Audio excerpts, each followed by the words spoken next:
Agus tadi ketemu Omeng di depan. Kan ini tadi jalanan ditutup. Wah, si Agus beli ayam sama Omeng dia tadi. Beli ayam 23 potong.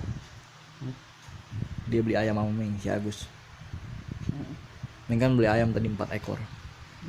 Wah, beli ayam. Emang apa nggak ngeliat Meng keluar tadi?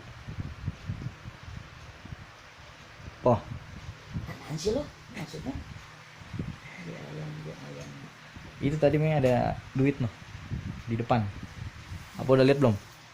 Berapa? Nggak tahu. Berapa? Nggak lihat. Pura-pura nggak lihat. Mie ambil lagi ya. Poh.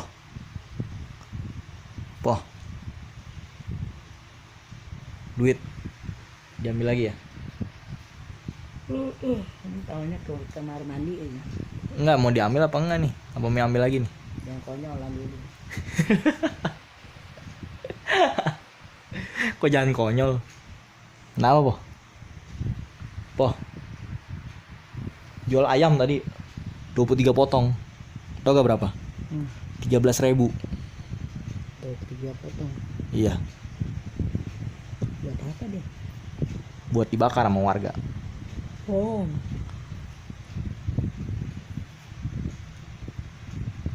Enak gak tuh, Bang? Ayamnya ayam ini lagi, yang Bangkok. Kan goreng. Iya, ayam goreng Bangkok. Tau ke Bangkok? Ayam negeri 45. Ini yang Bangkok. Bangkok jantan. Harganya 95.000 seekor. Murah kan, Bo?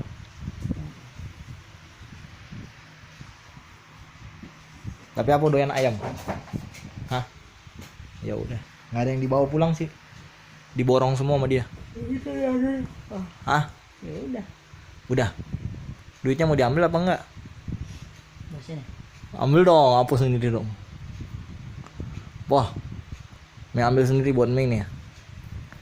Wah.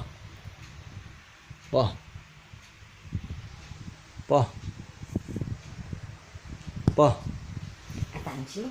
Duit. Mau diambil apa Mie yang ambil nih buat Mie lagi nih kalau enggak?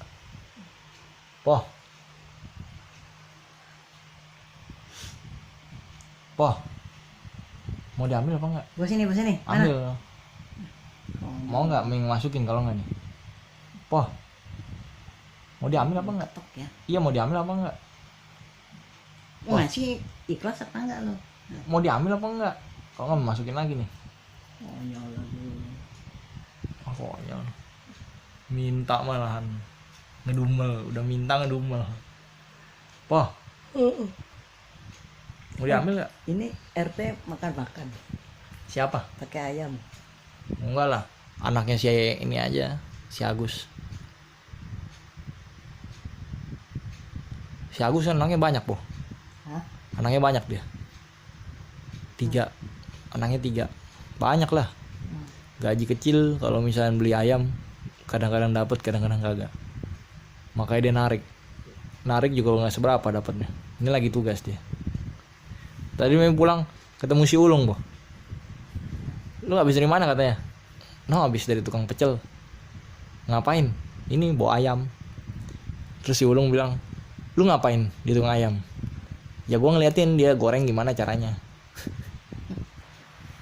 Gak jelas. Kehidupan lu gak jelas ya, hah? Siapa? Sama si Cen. Iya, berdua. Si Cendung bilang, ngapain sih lu ketemu dia? Udah malam gini katanya. Nyamuk nih. Suruh jalan cepetan. Akhirnya si Ulung dengan berat hati, ya udah gue jalan dulu, Wi. Ketemu ngkonya doang loh. Ketemu ngkonya kayaknya sih nggak seneng aja gitu. Jangan-jangan dia salah satu ini ya, manusia radikal yang nyuruh Meng keluar. Udah lu keluar lu dari grup. Gua nggak sudi ketemu sama lu katanya. Di grup gua katanya. Gitu, Po. Cenlung. Kenapa? Tahu deh. Ceritanya panjang lah. Po, jadi itu apa nggak mau ambil nih duitnya, Meng masukin lagi ya ke dompet Meng nih, Po. Berarti lo nggak ikhlas. Apa mau ambil apa enggak? Kalau nggak mau ambil, Meng ambil nih. Berapa duit sih lo? Kayak banyak banget nih. Ya udah, mau ambil apa enggak nih? Setan lu bener lu. Bilang enggak apa enggak lu. Kan barusan dibilangin. Buruan nih, mau diambil apa enggak? Sampai 5 nih, ambil lagi kalau enggak nih. Tai, bener lu. Ini dumel ya kan. Nggak boleh apa ngomong begitu sama cucu sendiri. Berapa banyak kasih ayam juga nggak doyan. Ini begitu apa?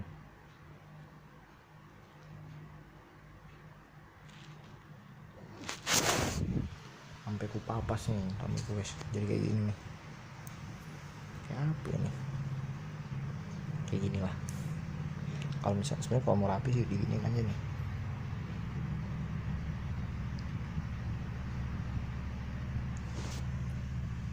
Ya kan, rapi kan.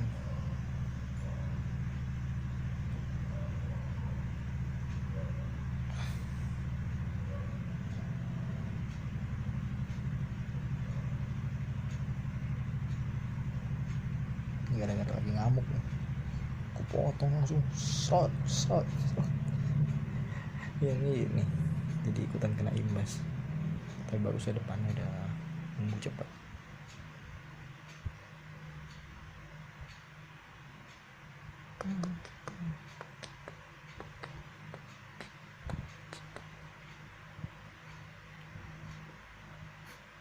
Kunci stang.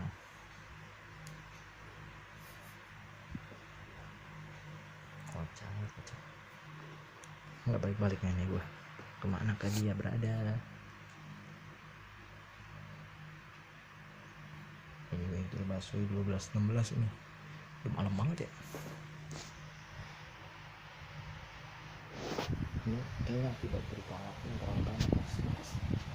Itulah anak pendek kan.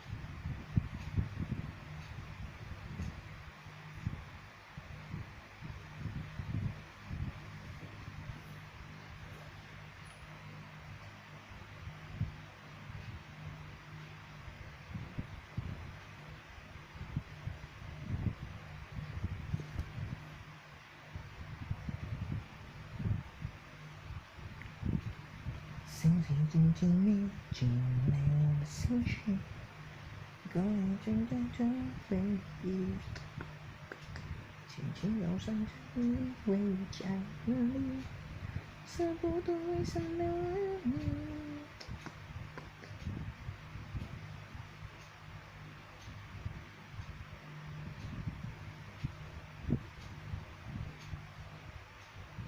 天空中我的海里的飞机，街上那随处在降临，心梦中心里爱跟你变明，可以这样送的送了你，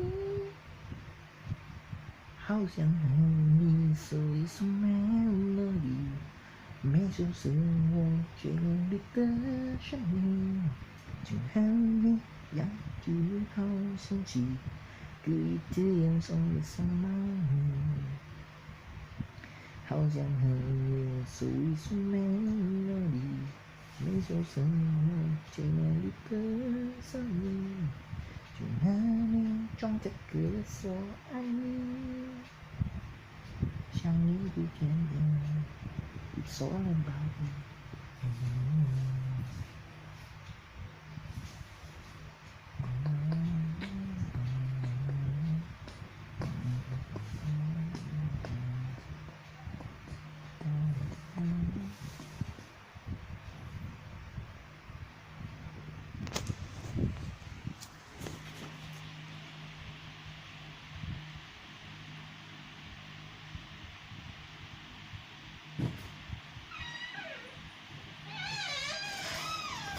Hasil jualan ayam, Bu. Berapa, Po? Ada gitu ribuan segala. Itu dia bayar pakai gituan, Bo. Poh, dia bayar pakai gituan. Mantep kan? Hah? Poh, Ya udah dah. mantep gak itu? Poh, Ada cobanan, iya. ada gocengan. Wih. Jadi berapa totalnya? Miliaran. Campur sari. Poh. Poh. Campur sari.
Gua nggak kemana-mana besok, kata si Pomen gitu Pak, panggil aja orangnya.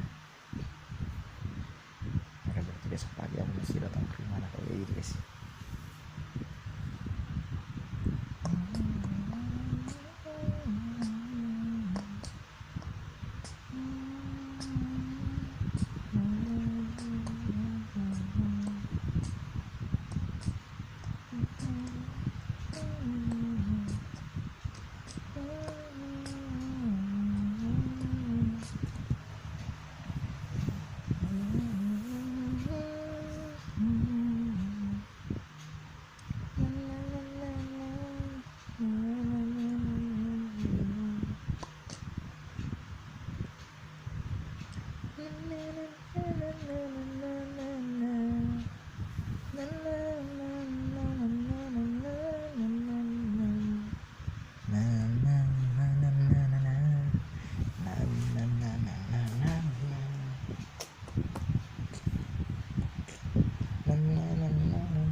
Saif Ane yang meminta Ane untuk Bang, minta reaction Dewiq Animal lagi dong. Di kolom komentar, di live streaming Ane semuanya pada minta kayak gitu. Tenang Saif Ane, hari ini Ane bakal nge-reaction Dewiq Animal lagi karena ente semua sudah sangat banyak sekali yang meminta. Coba, mana dulu yang fansnya Dewiq Animal kumpul dulu sini. Boleh kalian komen. Ada bang fans berat sama Dewiq Animal? Coba sudah di komen. Banding.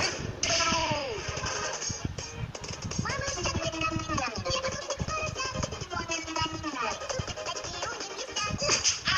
Assalamualaikum, sahib Ade. Bagaimanakah kabar Saif hari ini? Apakah kalian baik-baik saja? Apakah kalian sehat-sehat saja? Nah, bagaimana Saif Ade? Sudahkah ente ini semua siap untuk melihat kelakuan-kelakuan random dan kocak dari hewan-hewan yang sudah didampingi oleh Dewiq Animal? Bagaimana kabarnya? Semoga sehat selalu ya Saif Ade. Ade selalu mendoakan kepada Saif Ade agar Saif Ade semuanya diberikan kesehatan selalu, diberikan umur yang panjang dan diberikan rezeki yang limpah oleh Allah Subhanahu wa taala. Amin.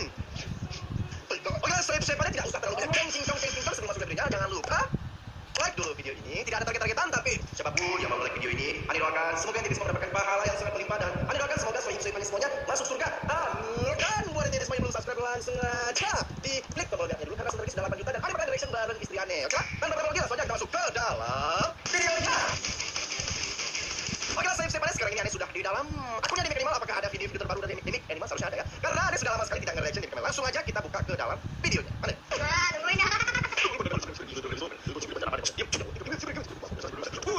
Sebentar. video ini kalau aslinya tuh ya suasana itu sangat mencekam, sangat mencekam dan bikin udah mati waktu. Ini dia jadi ritual nih. Jalan yang salah, Bang. Oke, siap ya. Sudah pilih. Ini salah. Yang ini berarti. Iya, betul. Lagi ya. Ayo fokus. Bentar. Nah, ayo yang mana? Betul. Lagi. Gila katanya. Fokus. Sabar, sabar. Dah. Anjlok. Kita betul memang kucingnya punya indera keenam belajar dari kesalahan kucingnya jadi kucing pintar boleh kalian siklus sirkus maksudnya. Cing salah itu cing salah cing itu tempat turun bukan tempat naik. Tempat naik bukan tempat turun maksudnya. Bapak kamu tukang balon ya? Tiba-tiba aja bapak kamu tukang galon ya. Itu apa anjing? Ya apa kek? Apa kek? Enggak pakai skrip ya langsung aja spontan. Langsung aja spontanitas langsung bikin kata-kata aja begini. Oh itu maksa banget. Belum tahu menghancur roket terus. Aduh sakit banget itu. Udah apa tuh? Sakit kenapa sih? Kata ganteng. Serius lu mana coba? Ikan, pipiu. Ulang. Scare doang dikit itu bukan scare lagi udah itu. Spot jantung jangan orang. Persahabatan antara bebek dan juga si Meng. Emang ada seekor bebek loh, seekor bebek makan kucing. Lu baru tahu nih makan bebek biasanya apa ya? Denda kali ya? Enggak tahu. Apa dia? Bapak. Kamu sedikit kucing. Berbagi apa salahnya sih berbagi? Berbagi tidak mengurangi rezeki kok. Malah pertama rezekinya kalau berbagi gitu kan. Kamu sih semua ini. Lu aja udah. Oh, bodoh. Aduh, emang boleh juga sabar berbagi kucing. Salah. Terus gimana? Ya, gimana tadi? Tadi dia sok-sokan salah. Pas mau dikoreksi dia sendiri lupa. Coba. Lain. Tahu. Bener. Udah bisa banget coba tidak ada gitu. Ribet tidak pernah cekikikan. Itu kucingnya jenis apa ya? Kok mukanya bisa kayak gitu? Bisa kayak gitu mukanya itu jenis apa? Lain aja kali. Tidak ada. Ras kucing mukanya kayak gitu. Agak lain aja. Jangan ditanya lagi. Assalamualaikum para penghuni surga Firdaus. Waalaikumsalam. Bos, semoga kita bisa menjadi orang-orang yang terpilih dalam penghuni surga Firdaus ya. Nah, dapat coba dulu. Yang kedua. Gimana caranya kucing bisa makan mie pakai sumpit? Bagaimana caranya? Jangan jadi ya. Pedes bang. Ya. Gimana cara masuknya gimana? Salam. Lu ngapain sih? Ya gimana cara lewatnya? Itu kan ada batangnya di mulut ente amennya. Lu pakai sapam apa? Terus kalau gimana? Kalau pakai sapam kira-kira bisa masuk nggak? Coba ini ya terus. Salah tadi sama-sama ada apakah dia bisa lewat? Oke. Baru bisa masuk nih. Ya terus. Akhirnya tepuk tangan dulu nggak sih? Akhirnya sini berhasil mandiri nggak pakai sapam buat masuk. Oh itu kak. Ngapain kita masih lucu? Gue bisa berbuli tuh. Jadi dibully sama si Guguk ya, dibully sama Guguk. Habis ngapain nanti? Apa ayo bang, apa sih? Berarti nih guys ya, gue bakal bikin kayak gini. Gila, sulap. Jangan dibongkar rahasianya, dia udah main sulap capek-capek. Ya, telepon kasih tahu sih. Kan gue kalau lihat monyet memang paling cocok ya. Dijadiin apa tadi lebih dulu, coba dapat banget ekspresi dan juga tingkah aneh dan lucunya. Ini kucing pertama gimana ceritanya? Bisa pakai sumpit, NCR, makanya. Apakah kucing-kucing zaman sekarang sudah canggih-canggih? Kita nonton video YouTube tutorial cara mengambil sumpit dan memakan mie ke pedesan maksudnya kan? Bersama apa sih berantem bang? Mana berantem? Membangun tim sebelah kami.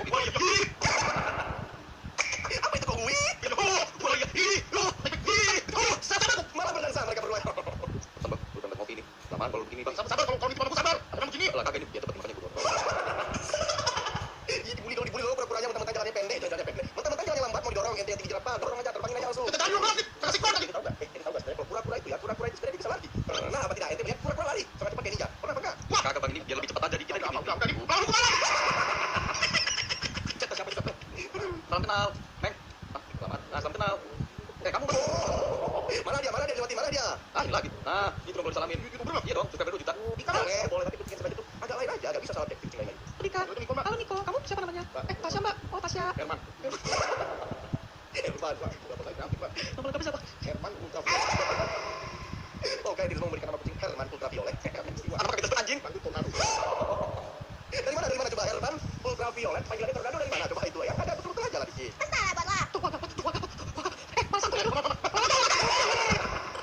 Kalau menjadi seekor hamster ternyata dibikin keras. Semi militer gitu saya coba. Karena lagi santai nggak bisa. Nggak mau dia namanya santai kerja, olahraga. Bukan istirahat, bukan istirahat. Jatuh itu aja. Anak seperti itu lagi dengan tempat sancar. Mas makan aku kelas mana aku nih? Ada ente di perut ente itu ada segini kan ya? Itu ekor ente, ngapain diserang? Kucing lontai ini. Dipegang dulu saya duluan gimana naik kan? Lepas dulu. Tengah, ini baru masuk. Minum. Apa bedanya kucing-kucing itu? Kenapa berantem sama ekor? Dia kira ekor dan badan itu dua kesatuan yang beda. Padahal itu kan satu kesatuan yang sama. Sama-sama punya badan dia itu. 0828, kapan-kapan kita berdepan. Modal tampan tapi belum mapan. Cakep banget. Lanjut. Assalamualaikum. Tiba-tiba orang dia. Sini. Balik. Ngapain? Tadi bersama ngapain? Oh, ya sekarang habiskan 2 jam. Iya dong, kan seperti yang sudah katakan tadi. Kucing-kucing zaman sekarang itu ahli-ahli gadget semuanya. Apa? Mau makan tinggal GoFood, GrabFood, terus apa? Mau makan sumpit, makan pakai sumpit tinggal nonton tutorial di YouTube. Ah, jadi kan. Besok pesan Gojek udah untuk di driver mau. Boleh nanti pengen lihat juga sih. Ada enggak sih driver sekarang yang pengen jadi? Boleh enggak idenya? Boleh. Terus Mas, Pak. Iya, Mas. Gue emang udah sering nyebrang di sini. Oh, sering. Di mobil takut sama gua. Boleh. Preman gitu ya, raja jalanan gitu. Mana aja. Masa sampai berhenti gitu, Mas? Iya, Allah, biasa itu, Mas. Oh, lu tenang aja, nanti belum aja kok dilindas terus soal itu ya. Aku mau nyimpan lagi telepon gua aja. Oh, iya, Mas. Makasih. Oh, ceritanya di Oke, ceritanya dibantuin menyeberang sama si Playboy. Buaya darat jadi kan. Kalau udah gitu. Ini baru buaya darat yang patut dicontoh, bukan buaya darat malahan. Halo, Dek. Jangan ya, Dek ya. Enggak bisa, Mas. Atau Mas saya balik. Dek, ya udah sono dipang sendiri anjing repotin. Ya udah, Mas. Mau kemana, Mas? Saya setuju. Kagak usah. Ya, ngamut. Ya, Mas bercanda ya. Ternyata buaya darat suka ngambek kan ya. Moodnya enggak bagus gitu. Seberangin, mau seberang. Mana ada bungkus begitu pas seberang. Profesinya dia tukang nyebrang, bukan nyebrangin orang. Enggak dibayar enggak apa-apa. Yang penting dia cari pahala saja. Contohnya itu buaya darat dia. Boleh banget. Akhirnya boleh lagi. Kata-katanya coba hitung lagi. Itu dia. Setelah sekian lama akhirnya dia mendengarkan kata-kata kas dari Demi Kanima dulu. Kayak gini kan akhirnya bisa didengar ya gitu ya. Oke. Mas, oke, itu dia kata-kata kas. Wah, ini seneng banget. Mendengarkan kata-kata kas apa anjing sama. Let's go baby. Gara-gara itu ada masalah di sini. Malah kaget dia. Semuanya. Teman-teman yang ada di rumah. Teman di sini. So sweet banget. Halo guys. Gimana pasukan Belanda? Asik banget. Kok bisa terakhir komentar Daboy pula lagi di sini ya. Oke lah, saya Maria karena ini sudah sangat puas dengan reaksinya. Ada kata-kata kasnya. Akhirnya ini bisa di dunia kali ini. Mungkin kita sudah aja dulu kali ini saya Maria. Semoga ini bisa mencetak dalam dirinya. Kalau ada sekali ini jangan lupa like dulu video ini dan buat ente belum subscribe langsung aja di klik tombol merah dan lupa nyalakan lonceng notifikasi. Oke, sekian dulu. Ana Rusdi, sampai jumpa di video selanjutnya. Assalamualaikum. Boleh kita siapin ya catatannya teman-teman. Karena ini luar biasa. Dari 2014 itu presiden full time itu kemarin tahun 2019 dan rekrut punya 25 bisnis startup luar biasa. Lulusan marketing di Singapura, lulusan finance dan marketing. Jadi sebenarnya saya katakan qualified for finance, usia muda sukses. Kita juga sama-sama insightnya tentang franchise. Teman-teman sih dengan franchise menurut siswa di kampus. Penasaran gitu ya? Dan ini ya. Oke, mari kita simak slide berikut ini. Silakan tulis. Aku yang setel ya? Ya.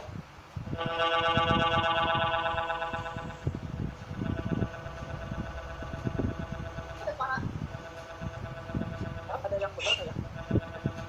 Coba saat yang suara. Aku ya. Mohon audionya teman-teman untuk dimute. Terima kasih.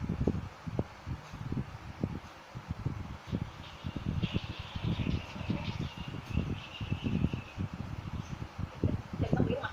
Ini based on koran kompas.com. Jadi ini adalah sebuah pertanyaan yang harus dipertimbangkan juga. Oh, aku bisa halo semuanya. Thank you banget ya udah undang ke One Vision untuk kita sharing. Thank you juga Tante Novi yang udah invite aku untuk kita sharing di One Vision. Terima kasih juga Beka. Ya, thank you Tante untuk kesempatannya. Jadi di sini kita belajar bareng-bareng aja ya, karena aku juga masih belajar kan. Jadi ambil yang pentingnya yang menurut kalian kurang relevan, gak usah diambil. Karena ini sebenarnya semuanya ini based on my research sih sebenarnya. Based on my research dan pengalaman aku sendiri selama kenapa harus jalanin bisnis credential. Jadi aku mulai share screen aja ya. Nah, jadi sekarang aku cuma mau sharing tentang revealing the hidden perspective yang sebenarnya dulu aku waktu lulus tuh nggak bisa lihat, dan mungkin banyak juga anak muda yang seumuran aku bahkan yang lebih tua dari aku mungkin juga nggak bisa lihat perspektif ini, yang the hidden perspective ini. So kemarin Tante Novi ada sempat bilang ke aku, coba dong ngomongin tentang millennials nih. Jadi millennials ya, ini tuh generasi yang sebenarnya sering banget ditanya-tanyain nih. Millennials tuh apa sih? So sebenarnya menurut aku millennials itu adalah generasi yang unik, generasi yang sering disebut-sebut, dan generasi yang sering dinyinyirin juga dengan generasi yang lebih atas nih. Karena sering banget yang diremehin mungkin, tapi sering juga pada bilang millennials itu kreatif, mereka cepat geraknya, kerjanya cepat. Tapi at the same time mereka sering juga dinyinyirin dan aku bisa bilang generasi labil. Karena looking back to my story, dulu labil banget. Dan sebenarnya benar gak sih? Apalagi kalau udah ngomongin uang ya, itu pasti udah lumayan banyak dilema nih millennials. So coba ya kita kupas sebenarnya millennials itu apa sih? Nah jadi ngomong-ngomong tentang millennials, karena aku sendiri masih ada di generasi millennials ini, ya let's just talk about my story gitu kan, sebagai pelaku millennials. Nah sebenarnya what they do millennials tuh ngapain sih? Kadang tuh kita tuh suka nggak sadar dengan apa yang kita kerjain, dengan apa yang kita pikirin. Terus kita punya currency sendiri, kita punya mata uang sendiri yang namanya itu social currency. Dan juga ya kadang mager gitu millennials, gimana ya, disuruh bangun pagi juga, aduh gimana nih. Nah tapi mereka punya banyak dilema sebenarnya, mau ngerjain, punya banyak di otak mereka tuh mau ngerjain apa nih. Tapi kadang dilema, jadinya dilema. Misalnya gara-gara WFH kayak gini mau ngirit-ngirit, tapi malah jadi online shopping. Ini aku sering bikin konten gitu di Instagram kan. Terus udah gitu, kayaknya harus produktif deh. Tapi udah mulai search something produktif, 10 minutes later, aduh udahlah ribet, tinggalin aja. Jam 3 pagi nonton Netflix sambil makan Indomie, insomnia loh. Nah, prospeknya sebenarnya 92% of millennials itu living paycheck to paycheck, ini source dari Daily Mail.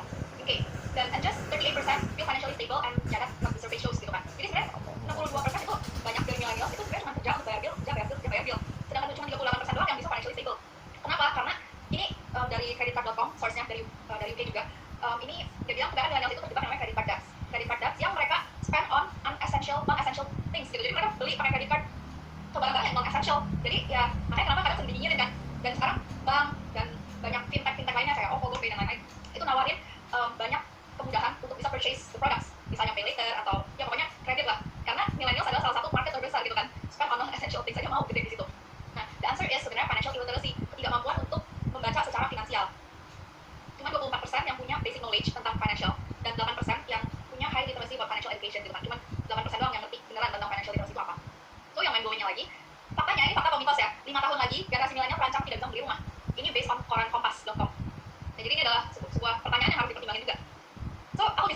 yang sebenarnya millennials itu adalah generasi terjebak.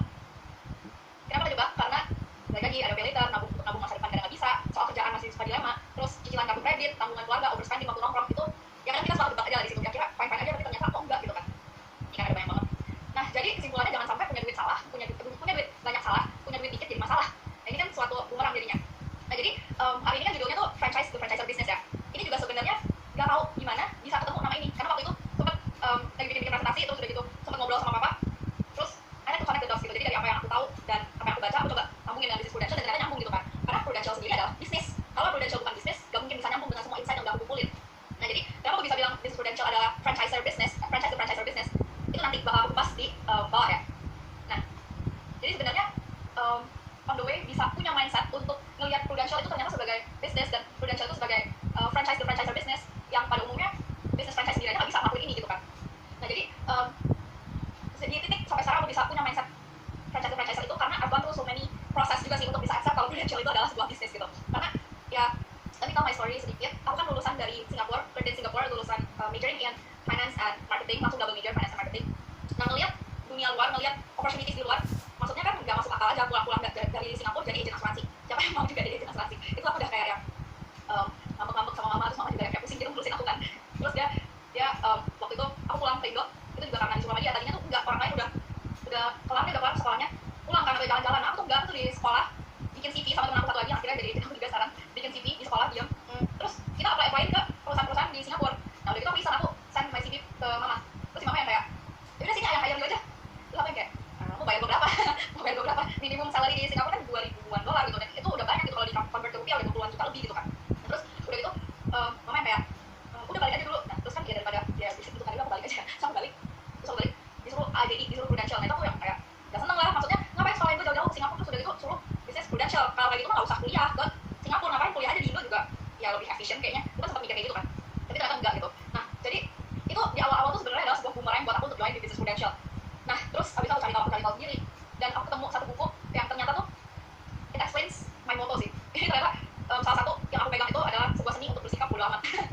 ini mungkin kelihatannya kayak nyeleneh gitu, cuman for me ini adalah sebuah fondasi untuk kita bisa to have a straight mind gitu, sebuah seni untuk bersikap bodo amat, pendekatan yang waras demi menjalani hidup yang baik. Jadi ini something out of the box yang buat aku luar biasa kan. Jadi ya udah bodo amat gitu kan, waktu kerja Prudential pun aku punya mindset yang ya udah bodo amat lah, orang mau ngomong apa juga jangan main bodo amat. Nah, jadi di situ adalah sebuah krisis buat aku. Krisis, mungkin banyak orang mengartikan krisis itu adalah krisis finansial, mungkin juga krisis ekonomi kayak yang sekarang lagi rame, tapi ada juga namanya buat aku adalah crisis of confidence. Jadi yang sering banget dirasain dengan millennials ya, bukan cuma aku doang, tapi aku rasa banyak juga gitu yang ngerasain crisis of confidence. Dimana crisis of confidence ini adalah merasa gagal untuk bisa mengerjakan tugas kita dan pekerjaan kita, dan juga memenuhi kebutuhan, merasa demotivated, frustasi, gagal, dan yang menyebabkan kegalauan lah. Kalau misalnya orang krisis finansial, bisa jadi dia punya tabungan, ya udahlah at least bisa ditutup. Tapi kalau crisis of confidence kan artinya dari diri kita sendiri, kita merasa demotivated, dan itu menurut aku sesuatu yang fatal ya kalau itu terus-terusan terjadi gitu kan.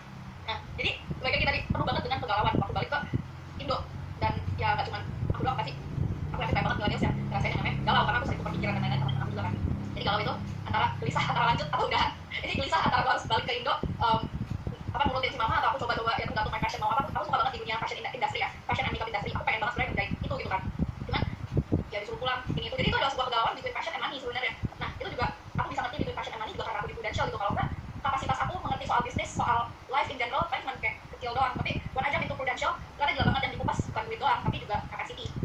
Nah, jadi ini sebuah krisis yang aku alamin waktu aku lulus dari kuliah. Ini aku sempat taruh di Instagram sih.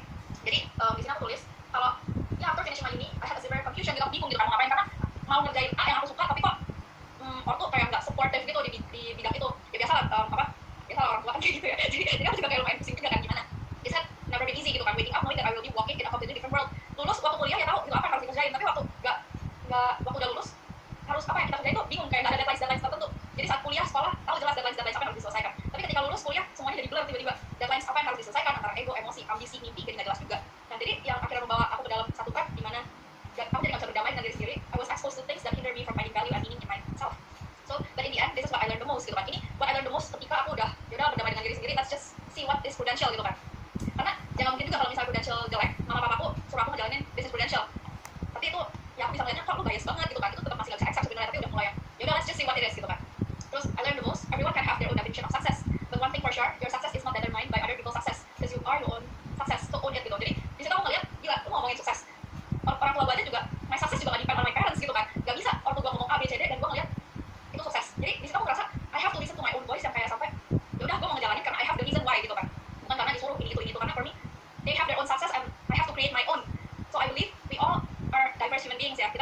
skin, religion, or even education. But yeah, we forgot to remember that we are also different in values and visions. Kalau kita juga beda dalam segi values and visions. Jadi the truth is the grass is not greener on the other side, but rather the grass is green where you water it. Nah, di sana aku sadar kalau kita selalu ngeliat rumput orang tuh lebih hijau nih, tapi ternyata di rumput orang tuh nggak mungkin lebih hijau. Tapi it's just a matter of perspective, kita melihatnya dari mana. Tapi rumput itu bakal hijau di mana kita we water it, di mana kita siram rumput itu. So sometimes we keep looking up to our goals and holding tight to the meaning of our success, but we often fail to look down and notice every baby step that we make. Jadi kadang definisi sukses itu sendiri bikin galau gitu. Kadang sadar nggak sadar bikin definisi sukses itu orang lain. Jadi gua sukses kalau gua bisa jadi kayak A, gua sukses kalau gua bisa jadi A. Sedangkan kita megang values and visions yang berbeda. Dari situ nggak bakal bisa nyampe ke satu titik temu. Dan itu aku sadar banget sih. Gila, artinya kalaupun gua join di Business Prudential, gua harus tahu why-nya itu kenapa. Gua nggak mau join di Business Prudential cuma karena oh gila A bisa sukses nih, B sukses banget, ortu gua sukses banget. But lagi it's their journey and let me just create my own journey kan yang berbeda dengan value dan visions yang aku pegang juga. Jadi di situ awal aku ngejoin di Business Prudential, kliknya di Business Prudential itu bukan karena ortu, bukan karena orang lain, speaker orang lain yang kayak okay this is a good business opportunity this and that, karena aku nggak suka the title of agent. I don't like it so much. Kayak itu yang bikin aku nggak banget deh, karena lu gila lu lulus dari Singapura so kasih gua title agent gitu kan. Ya itulah itu yang bagi milenial gengsinya tinggi, apalagi di sekolah luar negeri kan, balik-balik sudah jadi agent. Ini kacau banget gitu kan, ini gua kerja di company apa dengan title dengan perusahaan tertentu gitu kan, ini kasih title agent aku nggak mau kan. Terus kerjaannya cuma ngomong sama orang, aku kan orangnya lumayan I cannot do small talks gitu sama orang, kayak lumayan straightforward aja kan, jadi itu lumayan struggle sebenarnya di depan. Nah jadi the reason why mau di Prudential aku cari tahu sendiri akhirnya, bukan cari tahu tentang Prudentialnya, tapi aku cari tahu bisnis itu kayak apa sih bentuknya, startup bisnis itu seperti apa sih, franchise bisnis seperti apa, dan jadi orang kaya gimana sih caranya jadi orang kaya, sebenarnya mindset apa yang dipunyai orang kaya gitu kan, dan apa yang harus dipunya untuk bisa menjadi orang kaya, itu sebenarnya yang aku cari gitu kan. Bukan aku nggak cari tentang bisnis Prudential gitu, aku cari komponen-komponen itu. Nah di dalam pencarian itu terus tiba-tiba ingat iya ya bisnis Prudentialnya apa nih, terus dari semua poin yang aku dapat I try to connect with Prudential dan ternyata nyambung gitu kan. So aku yang kayak oh yaudah why not gitu, karena di awal-awal aku udah AJI, udah ikut si mama ke kantor tapi itu nggak ngerti juga AJI buat apa gitu kan, yang kayak disuruh ambil udah ambil AJI itu suruh kantor, ya udah kantor aja, tapi nggak tahu tujuannya buat ngapain, nggak jelas juga. Jadi aku yang yaudah kayak diseret-seret gitu loh jadinya. Nah, itu lama-lama bete juga kan, lama-lama bete ya udah akhirnya ini gue cari tahu sendiri aja, gue belajar sendiri aja dulu.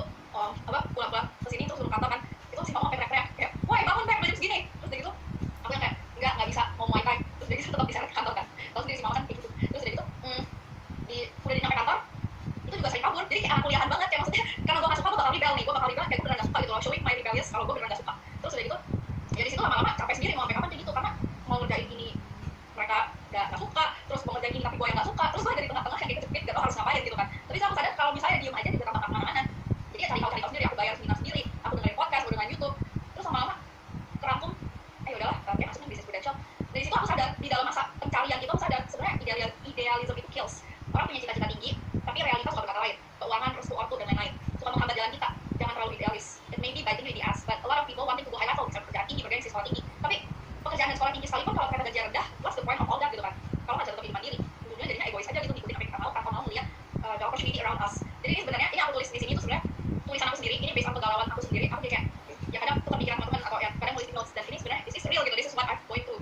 Terus dapat satu insight lagi waktu ngobrol-ngobrol sama teman, dan dia ada bilang, iya bener banget, ada guru gue yang bilang dream big, let the reality do the resizing. Ini aku yang kayak wah gila ya ini bener banget, karena kadang kita dream big tapi gak realistis gitu kan. Jadi ini aku beneran sadar banget kalau kita harus dream big and let the reality do the resizing, ya lu realistis aja gitu kan, you do more than you expected. Jadi aku orangnya lebih ke I expect less, I don't have high expectations. Sebenarnya orang I don't have high expectation, tapi I am willing to do more, I'm willing to do 100% what I can do with my hands. Jadi waktu join di Business Prudential juga ada ekspektasi apa-apa, tapi ya at least ada something yang harus gue kerjain lebih untuk bisa reaching at one point gitu kan. Nah jadi ini salah satu yang gue pegang banget, you have to dream big but then you have to be realistic juga, dan jangan sampai kita compare diri kita dengan orang lain. Karena ini suatu pekerjaan, di level pekerjaan ada sampai satu titik rasanya sebagian besar dari waktu kita itu tersita untuk pekerjaan, tidak menemukan makna dari pekerjaan kita. Akhirnya kerja ini untuk apa dan untuk siapa, karena kadang effort dan hasil tidak sebanding, itu udah nyampe ke dalam titik jenuh. Pekerjaan itu menjadi rutinitas yang tidak memberikan arti dan makna, dan it is a rat race cycle is real gitu kan. Rat race cycle is real ini yang dibilang paycheck to paycheck to paycheck. Jadi waktu aku idealis pengen ya udah gue kerja sama orang atau I open my own business ya gimana gitu kan. Nah itu kan sebagian besar orang lulus kan kerja sama orang, cuman di situ aku ngeliat lagi di dunia luar kayak gila ada yang namanya rat race cycle. Begitu aku ngerti apa arti dari rat race cycle, kita bisa menyimpulkan bahwa ya orang bisa aja kerja habis itu yang tadinya dia cuma mau cari experience, tapi buat aku itu lumayan gak make sense karena ujungnya pasti uang, dan akhir-akhir pasti nyampe titik jenuh. Karena ada teman aku yang tadinya seneng banget diterima di suatu kerjaan, habis itu tiba-tiba ngomong iya ya abis ini what's next ya, what's next, gue mau ngapain nih abis ini. Itu jadi bingung gitu kan, jadi ngerasa kerja kok gue gak ada waktu, kok gue jadi kayak gini. Nah so I'm actually thankful diseret sama mama gak boleh kerja sama orang, karena dia sendiri yang ngomong kayak enggak lu gak boleh kerja sama orang gitu kan, enggak enak lah kayak gitu. Tapi aku orangnya kayak ya emang kenapa kalau gak enak, orang gue yang jalanin tuh bukan yang jalanin, kenapa harus gue pusing, apa kayak gitu kan. Jadi ya mungkin malah juga main pusing sih ngedengerin aku kayak ya bodo amat gitu kan. Maksudnya yang susah gue bukan yang susah, kenapa harus yang repot juga. Lagian I want to explore more things gitu kan, aku orangnya kayak gitu soalnya. Tapi dia tetap yang kayak enggak boleh Business Prudential, so itu aku tambah bete kan sebenarnya. Nah udah gitu yaudah akhirnya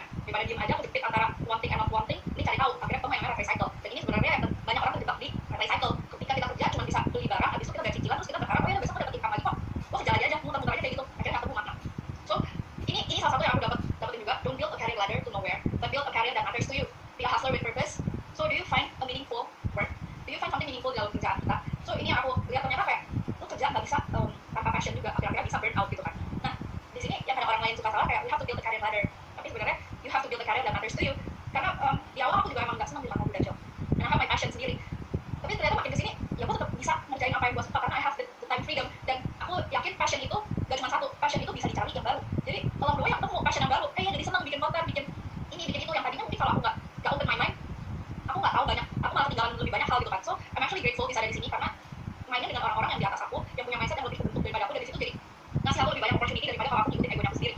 Anyway, both ways juga dapat gitu kan. I can do my passion, I can learn more, and I have the time freedom to do what I like. Dan di sini ini ada ya salah satu kegalauan, the fear of missing out, comparing what my friend was doing successful. That's the pain of confusion. Nah ini juga salah satu yang aku alami sebenarnya di Prudential, comparing myself. Kayak kan banyak nih kayak tadi tuh kayak bacain laporan production and everything, dan ya banyak orang sering kayak bilang ya ini umur segini udah nyampe sini, udah income segini, sedangkan waktu I compare myself, gila gue masih segini aja.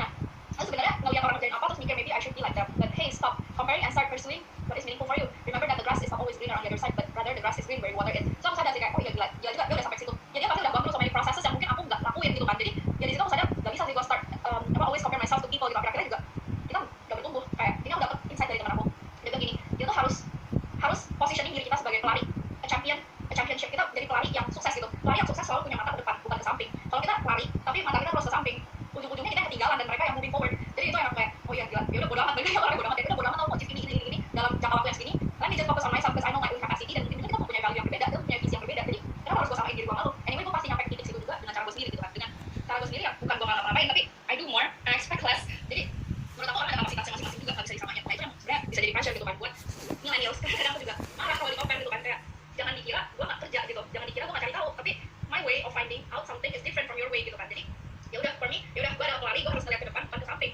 Di situ ya oke, fokus aja on yourself. Jadi peluang itu ada ketika kondisi kita tuh nggak enak, nggak sempurna. Bukannya selama ini nggak ada, hanya aja mungkin tidak terlihat karena selama ini kita masih ngerasa nyaman. Ini sih yang salah satu yang klik gitu kan. So passion, career, and finding myself, aku sadar there is a gap between money and passion.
Banyak orang tuh bilang passion itu nggak bisa bikin, you cannot get money from your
akhirnya burn out sendiri, yang mana akhirnya ya udah aku mencok aja.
Apa gitu kan.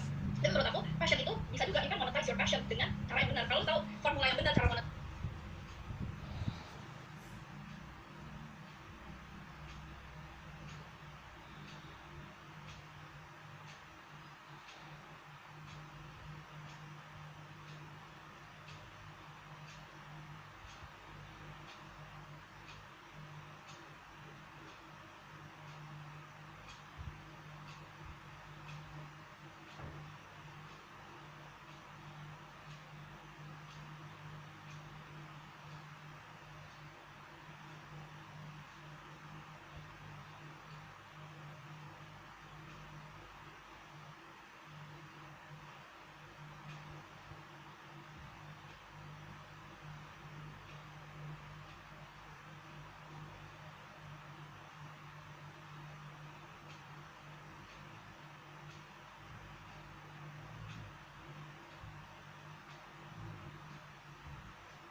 your passion itu enak banget. Jadi kerja bukan kerja doing something you don't want, you can actually integrate your passion with your work. Karena be realistic about the presence and be idealistic with your passion gitu kan. Ini sih yang nggak tahu bisa dapat lagi dari mana. Jadi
buat aku passion ya tetap passion gitu kan, ya jangan sampai lo ngilangin passion di dalam diri sendiri. Kalau kalau misalnya passion ini justru nggak ada, malah jadi repot gitu kan, ngerjain sesuatu jadi nggak enjoy. Tapi ada juga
bebannya. Tapi passion ini bisa menjadi beban juga kalau kita salah eksekusinya.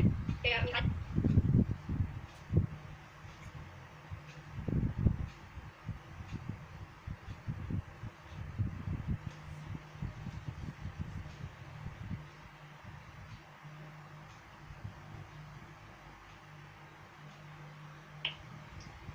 berapa salah satu dari bisnis prudential karena aku ngeliat suatu peluang yang aku bisa eksekusi passion aku dengan cara yang berbeda.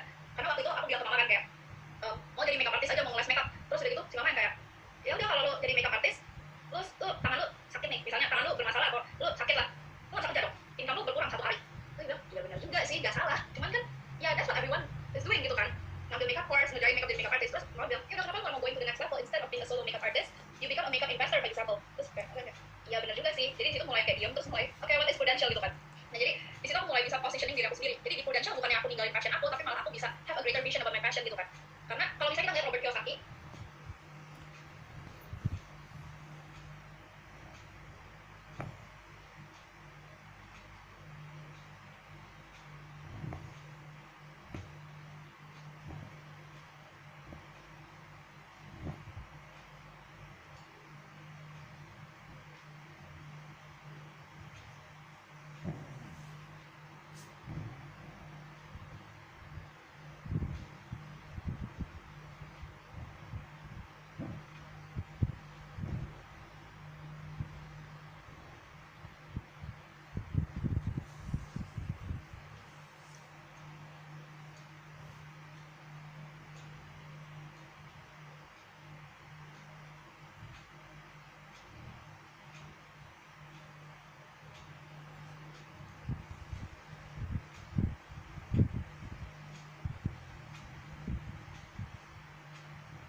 employees, business owner, terus ada apa lagi, ada employees, ada business owner, terus ada investor kan yang paling terakhir. Jadi terserah kita mau positioning tempat kita tuh dari mana. Nah di sini aku mau milih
sebagai investor gitu kan.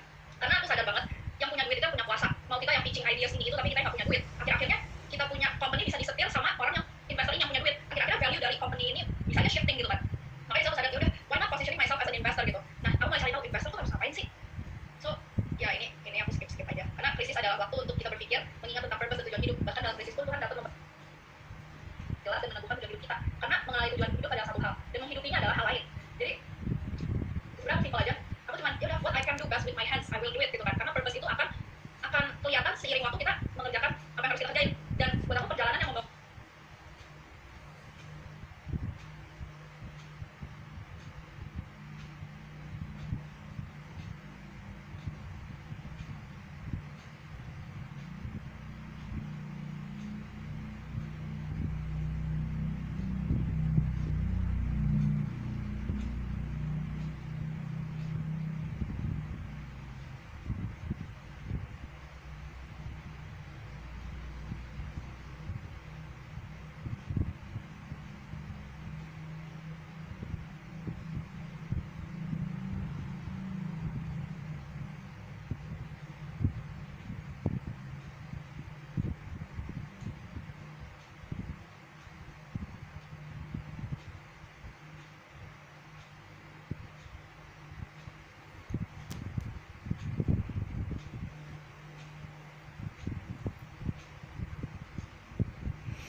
purpose and strength. So strength itu adalah ability dan passion di kehidupan kita. Mulai dari apa yang ada di tangan kita dulu. Karena dengan kayak gini, ini adalah perjalanan untuk menggali strength tersebut. Jadi kalau kita mau ngerjain apa yang ada di tangan kita ujungnya punya strength. Dan mulai membagikan strength ini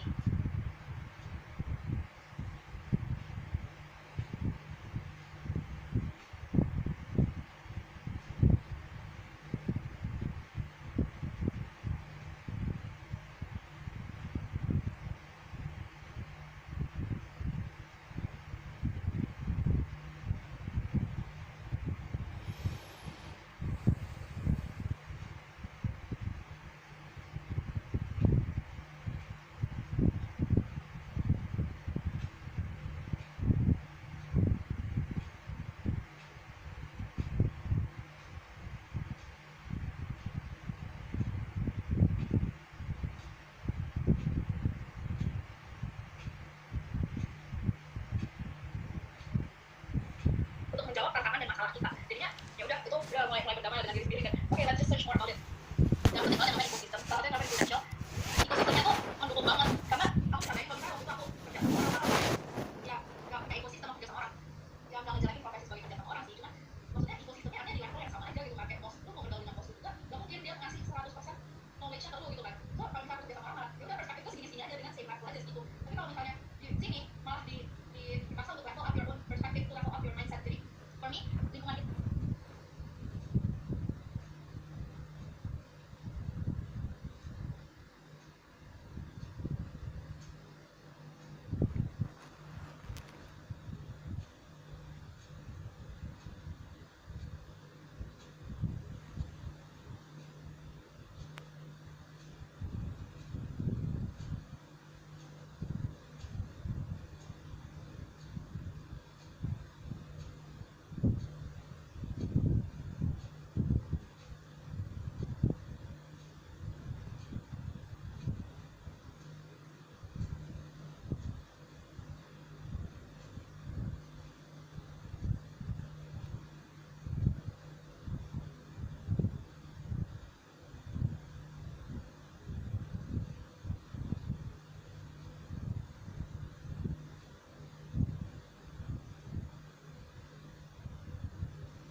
believers, because crazy things happen when you find believers. When you talk to believers, you find accountability. Because 80% of the world is filled with non-believers. So be aware to whom you are getting along with.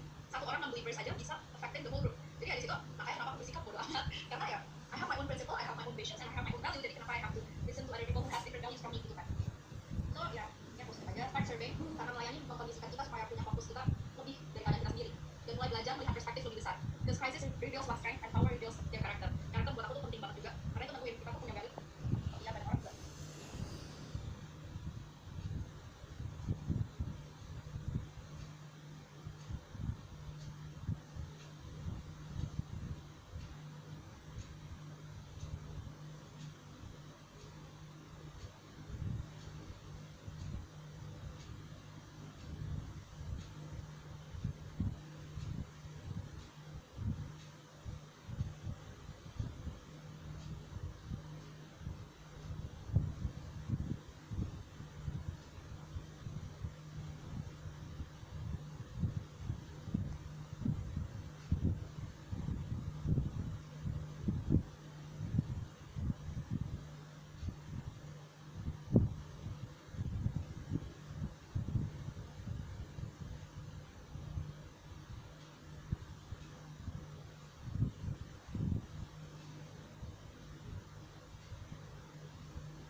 my integrated life is this.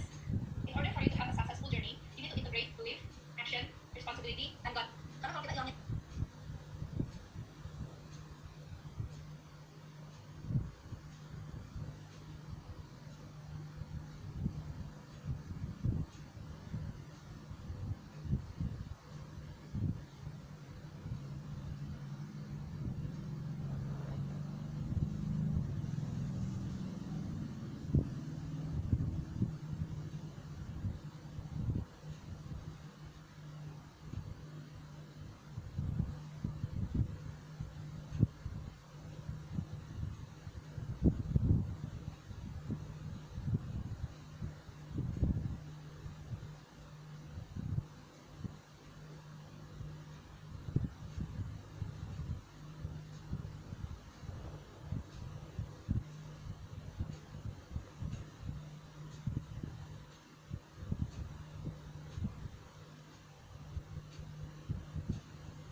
dotnya di sini, gak bakal ada yang namanya exponential success. Ini kan pangkat ya, ini yang melipat gandakan justru. Jadi, anyhow you need to integrate God in your successful journey.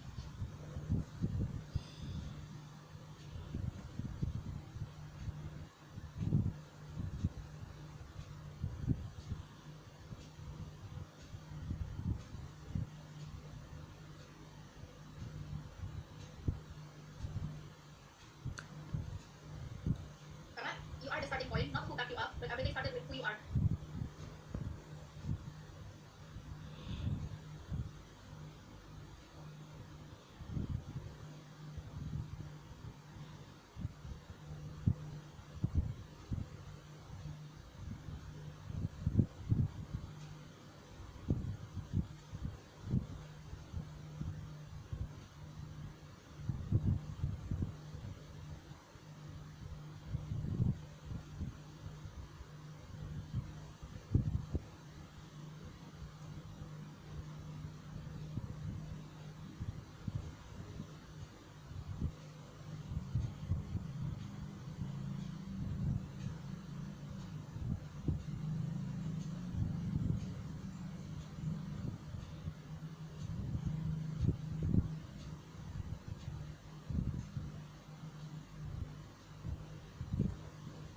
Ini juga salah satu pressure yang kayak oke, waktu lu jadi pro, ya udah gampang dong, orang jadi passion in my journey dan jadi kayak passion in my value juga, kayak nyana beneran bisa gak sih? Itu kan dibeli banget ya sebenarnya, dan orang juga sering menggampangkan kayak oh ya lu kan jadi anaknya ini ya jelas aja lah lu bisa reaching to that point, tapi sebenarnya enggak, karena menurut aku itu something yang udah terbentuk dan aku gak bisa nolak juga kan, jadi it is a bonus gitu. Tapi my parents ini bukan siap, they're just my parents yang emang udah di prudential, dan ya udah aku gak pernah taking it for granted juga, kayak oh ya udah that's your journey gitu, menurut aku kayak gitu that's your journey, and let me craft my journey sendiri. Tapi knowing that they're my parents udah reaching to a level di prudential justru jadi burden, karena orang punya high expectation to myself kan, jadi itu yang salah satunya bikin aku okay, I have to find out more, I need to know more than they do, I need to upgrade myself lah to the level yang sama dengan eranya sekarang. Jadi ini sebenarnya lumayan pressure buat aku, buat orang kayak ya udah lu anaknya ini kan, lu anaknya ini kan, jelas aja lu bisa, kayak cut the bullshit man, kayak